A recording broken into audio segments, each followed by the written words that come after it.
figure if there's 4 feathers per bird that you're picking, that's 80,000 birds you need to just make one ahaula.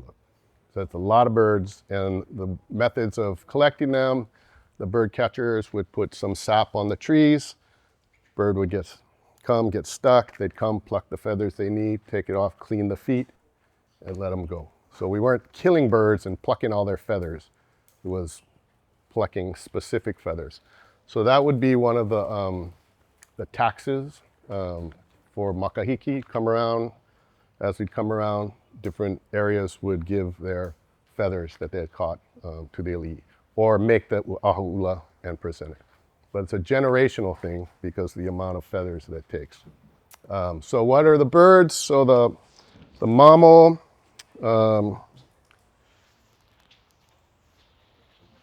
yellow feathers off the mamo were under here, under the wing. The o'o,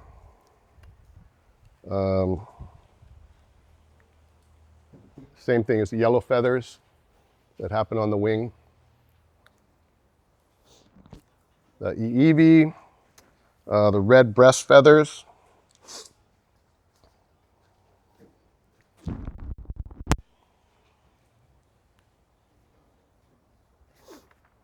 Apapane, the red as well, red feathers. The ou for the green and black feathers.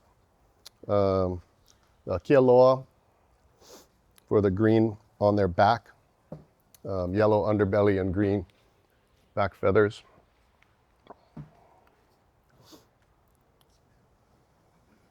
And the white and black feathers are very common on seabirds, so those got used. Okay, so symbols. Crescent represents 1 royal parent. 2 crescents made side by side, both your parents or of royalty. Red crescent represents a Maui chief. Yellow crescent is a Hawaii Island priest. The black crescent is the Haliokeave. That's the highest chief, Big Island. Okay, circles represent lesser chiefs.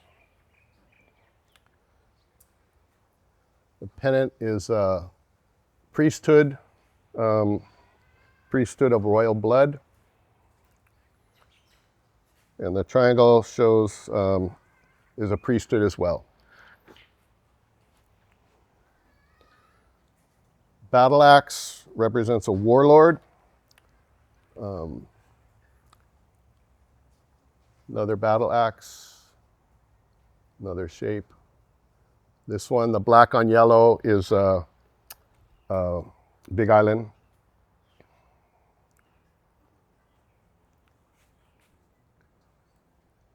And then the diamonds, they were a rank. So obviously we had a caste system based on your royalty or your lineage. So this is a marking of where you fell in that system. Okay, so kapa. So these are some of the other adornments on kapa. We'll talk about kapa again in a second. So these are all vana patterns.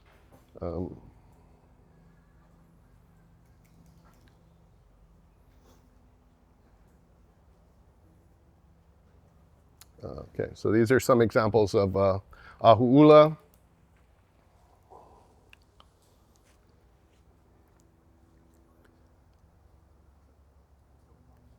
So these are later ones, but you can see here's the battle axe, here's the priesthood. So the ahaula were made with olona, cordage, make a backing, and then the feathers were all woven into that backing. So this is one of my family ahaula that's in Bishop Museum. So it's several hundred years old, but when you walk in the room, the thing just bounces off the table. It is so vibrant and bright. It's unbelievable. Okay, so the colors in kapa were worn Red and pink were Maui chiefs. Brown was Hawaii Island. Gray was chiefs in general. And then white was priesthood, as we talked about. Neopalau we talked about. Lehulu was another symbol, usually worn by women of rank. A solemn occasion would be a single color versus the variegated or the ones we see with several colors. The Kane wore feather malo and wrist bracelets along with their Ahaula. Okay, so as we talked about, the rank and the symbolism was very strong because we lived under a kapu system, right? So if you had the wrong symbol or you were wearing somebody else's symbol or incorrect symbol, that could mean death for you. So Scott, who usually gives this lecture, talks about this for you guys because you're making a shirt and you want to make sure that you're using symbols that are accurate and appropriate for your guys' class. So think about that when you guys are designing, and then you're going to get approval from us. So we're making sure that you guys are using the appropriate signs and symbols for yourselves to represent your class. Lloyd, Jerry, you want to come up and share, maybe starting with Charles? Charles Ken, born 1907. He spent a lot of time with Kelsey and Keikohuna. He was the junior member of them. He was a graduate of the University of Hawaii from 1927 to 1931. And when he was there, he published a number of articles on different Hawaiian subjects. He went to Whittier College for 2 years, 32, 3, and 4. He met Nixon. He had letters from the President Nixon that he knew. In the late 40s, he was a lecturer at UCLA in various subjects. He was a parole officer before the war.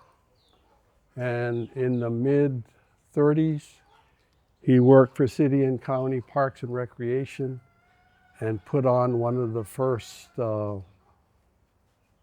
invasions of Oahu there. He also helped Donald Mitchell putting out the books on various Hawaiian weapons and things of that sort. A good source, if you want to get general information, is a resource unit that's put out by the museum. It's about $26. It covers everything: games, housing, clothing, warfare. But it's a good general book to look at, to pick up on various subjects. So Ken had 2 sisters who were school teachers. One was Grody.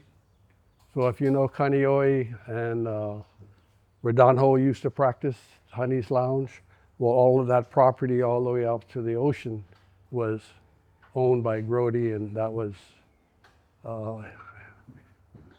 his, the father, the husband is his brother-in-law. So Ken lived in Kaimiki for almost 40 some odd years. He was raised in the area of Liliha by Liliha Hospital. A boarder at his house taught Ken 2 of his first lua techniques that he had picked up. Ken, in his pursuit of lua, was able to talk to 6 of the 12 individuals who Kalakaua had set up a class. The general consensus is that after Kalakaua came back from his tour of the world in the mid-80s, in the basement, in the in the Eva Makai corner, is believed to where they set up a lua school.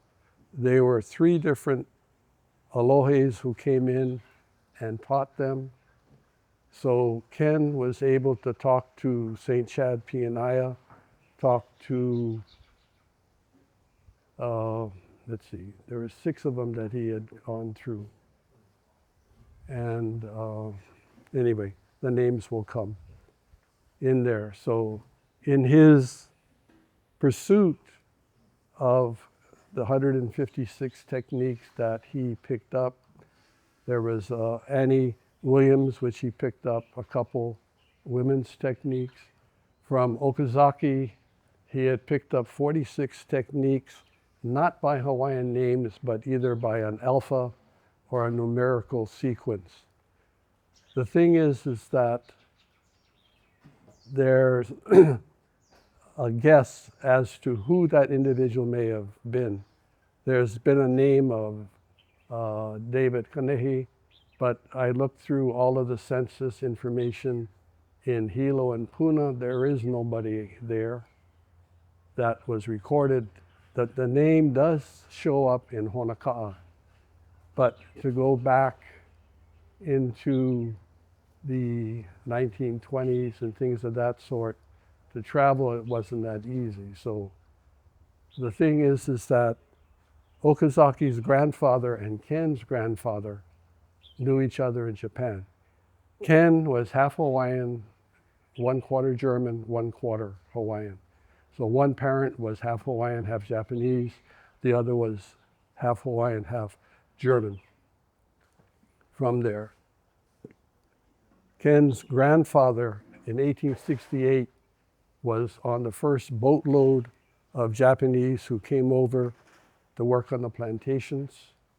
The first sugar area were a few Chinese in the early 1800s that had done that. But it wasn't until 1835, the Ladd Company in Kauai, that set up the first sugar plantation. The Reciprocity Treaty in 1876, there were only 12,500 acres of sugar. Of 3,700 workers, 2,500 were Hawaiian.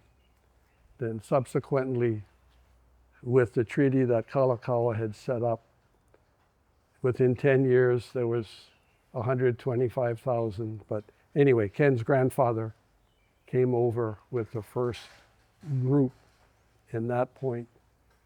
So the relationship between Okazaki's grandfather and his set up the basis by which Ken was able to learn those techniques, and he also had Hawaiian names for them.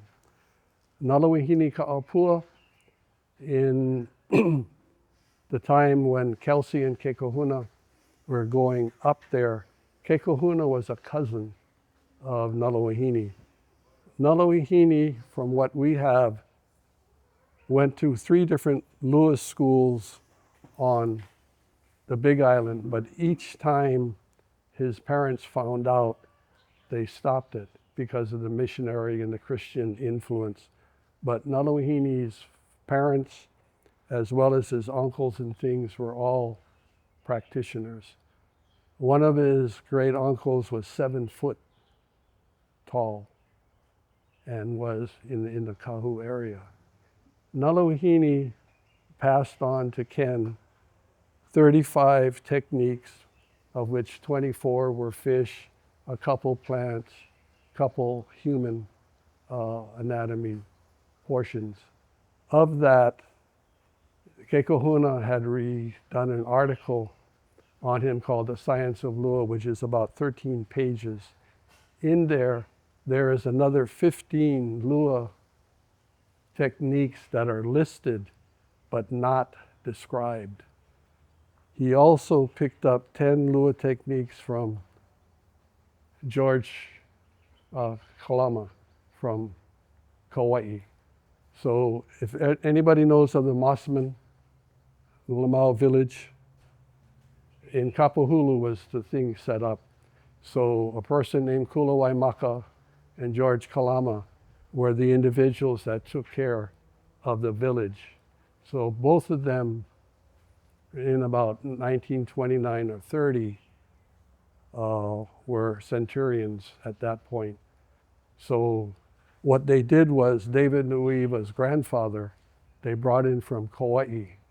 The Hawaiian hut you see in the Bishop Museum was supposed to have been brought by him. So from 1930 to 1937, Solomon Nuiva was then the caretaker of all the Hawaiian artifacts and things of that sort within the the Bishop Museum, as well as helping with the Ulamau Village.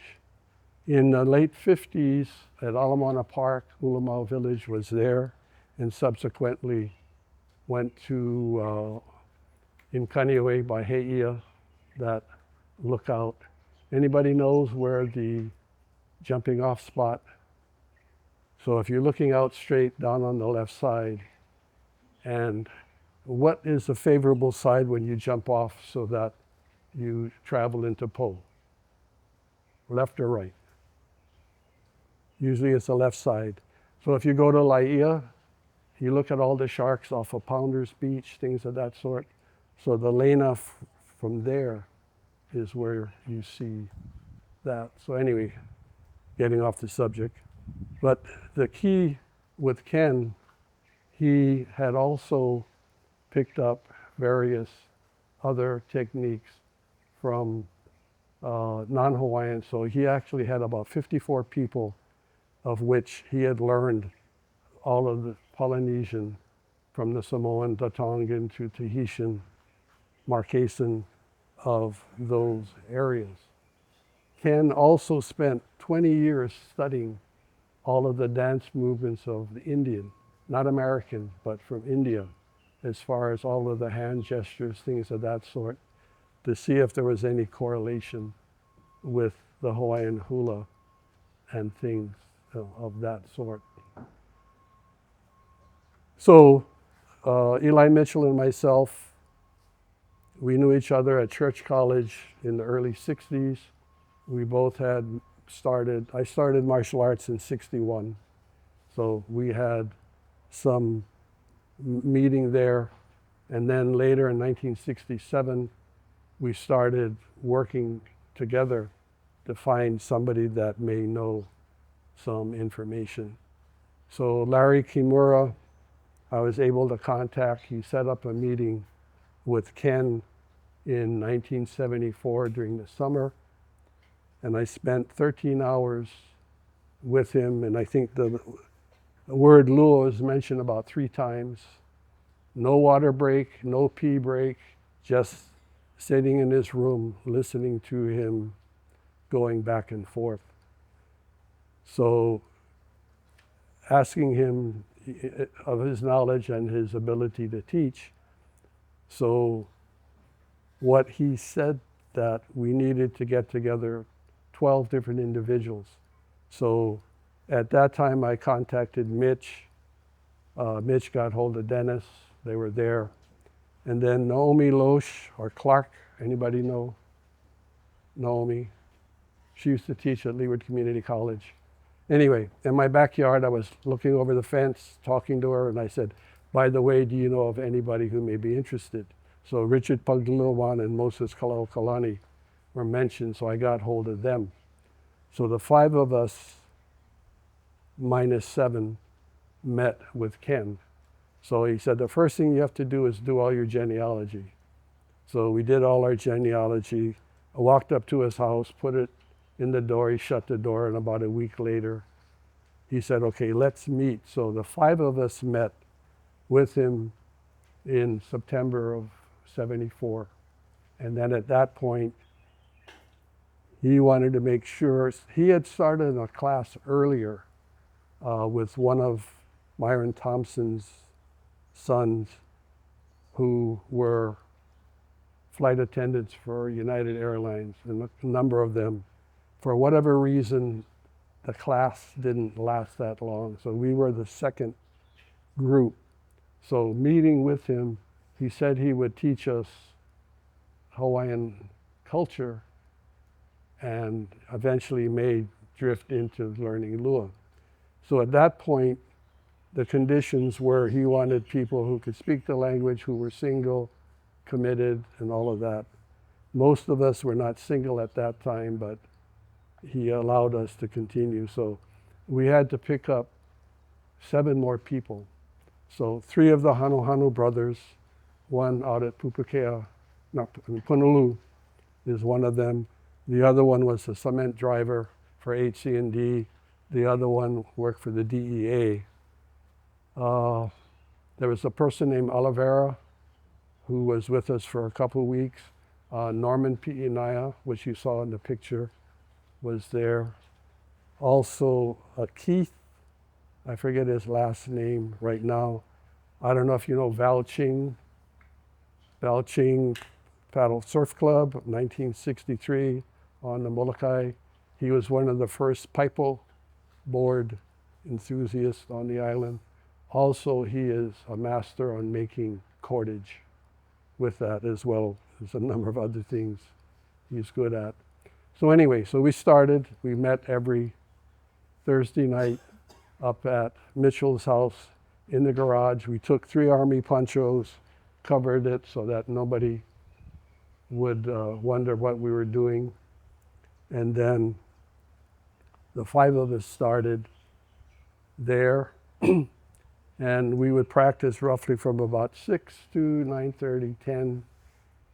Ken had a sweet tooth, so from 10 until sometimes 12, 1 or 2 in the morning, we would get into various whatever subjects that were brought up. So we brought the other 7 into it. What we did was we only learned 6 techniques, and we went over them over and over. And a lot of the other 7 in there got, I think, disillusioned, saying, you know, is this the only thing? And during the next couple days, you'll also be learning the same techniques. Ailima iki, ailima nui, hunamaka, kui kalai ka'ai, you know, bending the fingers, bending the thumb, popping the ears, poking the eye. You know, they were simple techniques, so the others were advanced. So after that, a year and a half, tell me when I got to shut down, because, you know, I'm on continuous. You know.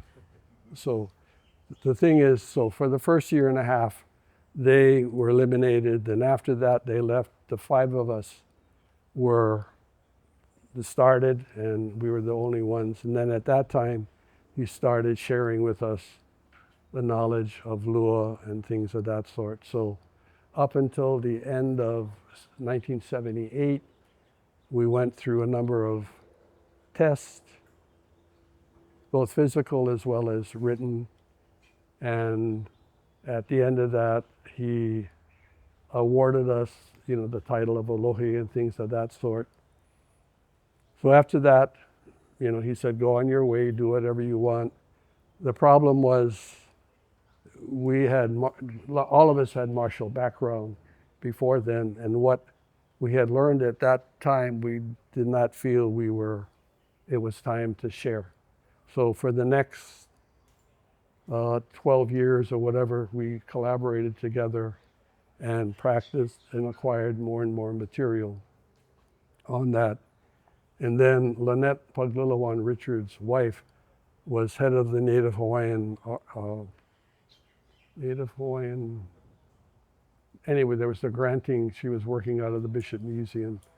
So there were 14 grants that were set up to help on the Hokulea. You know, what were the things that they needed?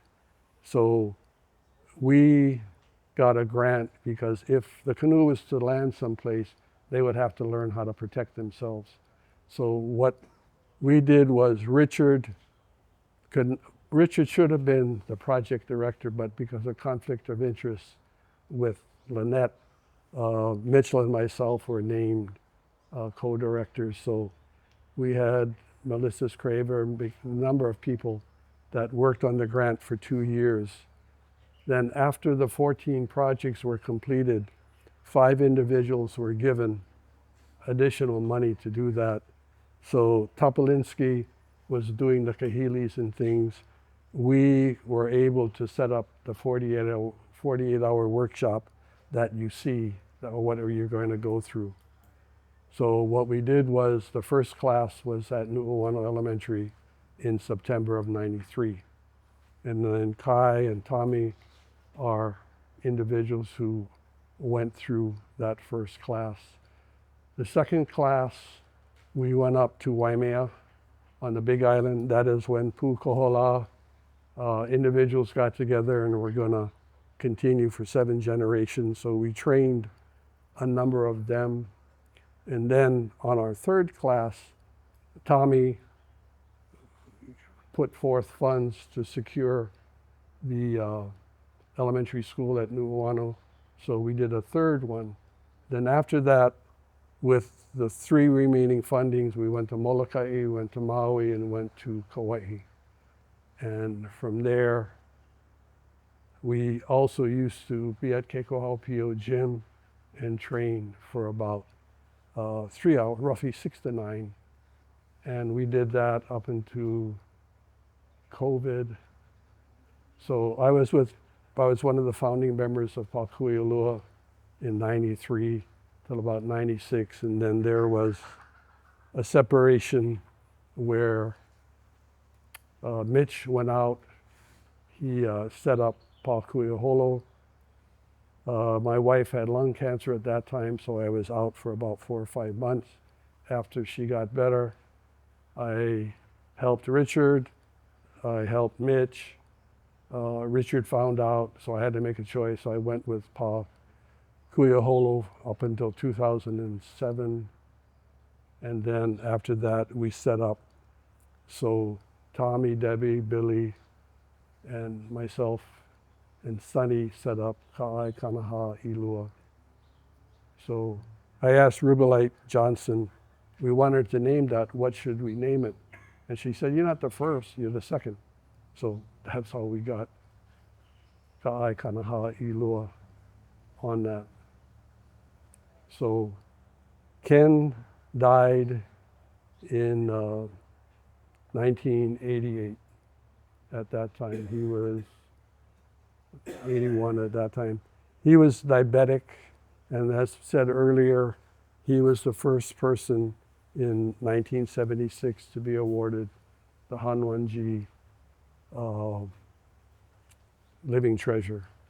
So of the different people that went through there, Richard had also been named a Living Treasure. Mitch had also been named a Living Treasure. Umi Kai, who went through us in the beginning but finished up with Richard, was also named a Living Treasure in that sense. Then Oha got into the thing of naming, and in 19 I was named one of their selectees for Living Treasure. Okay, so I've been turned back to manual. So, okay.